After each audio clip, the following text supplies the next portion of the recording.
Hey everyone, welcome to my YouTube channel. So, in today's video, I am going to tell you 7 Japanese techniques to stop overthinking. Yes, आपने बिल्कुल सही सुना.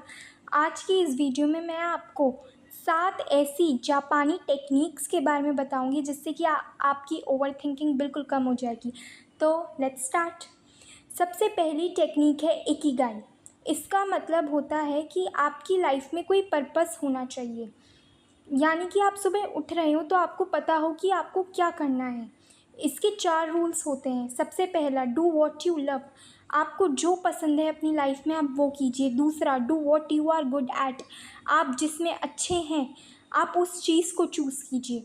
Do what the world needs. Society को, आपके आसपास के लोगों को क्या ज़रूरत है आप वो चीज़ देखिए.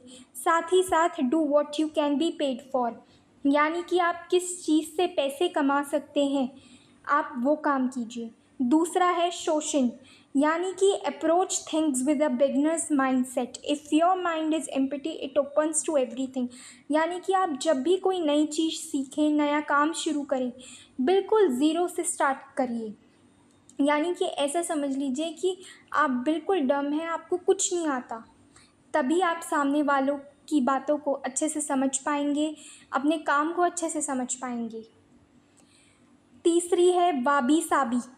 इसका मतलब होता है कि इंसान को अपनी लाइफ में हमेशा परफेक्शन नहीं चूज़ करना चाहिए, क्योंकि no one is perfect. One should find beauty in imperfection. आपको अपनी लाइफ में हमेशा इम्परफेक्शन चूज़ करना है इंस्टेड ऑफ परफेक्शन, क्योंकि जब आप इम्परफेक्शन में ब्यूटी फाइंड करने लगेंगे ऑटोमेटिकली आपको सब परफेक्ट लगने लगेगा.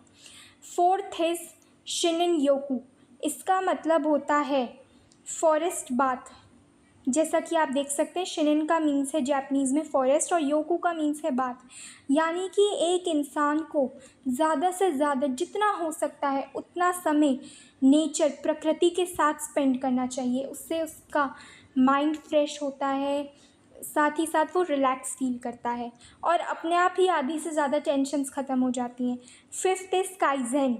यानी कि हमें ऐसा नहीं सोचना चाहिए कि हम बड़े सी चेंज आएगा हमारी लाइफ में, हम एक साथ 10 चीज़ें चेंज कर लेंगे अपनी लाइफ में एक अच्छे टाइम पे. नहीं, हमें हमेशा छोटे छोटे इम्प्रूवमेंट्स पे काम करना चाहिए, चाहे हम हर दिन 1% ही क्यों ना इम्प्रूव कर रहे हो. फॉर एग्ज़ाम्पल कि आज मैंने आधे घंटे पढ़ाई की तो कल मेरी कोशिश ये रहेगी कि मैं 40 मिनट पढ़ाई करूं, परसों को 50 मिनट. इसी तरीके से मैं एक दिन 4-4, 5-5 घंटे भी ईज़िली पढ़ पाऊँगी. तो हमें हमेशा स्मॉल इम्प्रूवमेंट्स पे फोकस करना चाहिए, चाहे 1% की ही क्यों ना हो, instead of big changes. Sixth is हारा हाचीबू. हारा हाचीबू यानी कि हमें जब हम 80% खाना खा लें तब हमें खाना खाना बंद कर देना चाहिए, क्योंकि जब हम ज़्यादा खाते हैं, ओवर ईटिंग करते हैं या 100% फुल हो जाते हैं, so it lead to tiredness, it leads to brain fog, जिसकी वजह से प्रोक्रेस्टिनेशन होती है. आपने भी नोटिस किया होगा ना कि बहुत से लोग जब खाना खाते हैं तो उन्हें नींद आने लगती है. तो ये उस चीज़ को कम करने में, उस चीज़ से ओवरकम करने में हेल्प करता है. सेवेंथ टेक्निक इज़ गानबारू. यानी कि हर इंसान को अपनी लाइफ में पेशेंट होना चाहिए और जितना वो हार्ड वर्क, जितना वो मेहनत कर सकता है उतनी करनी चाहिए.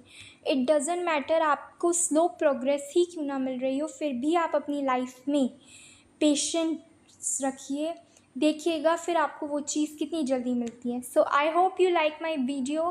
Please don't like to subscribe and comment. Thank you so much.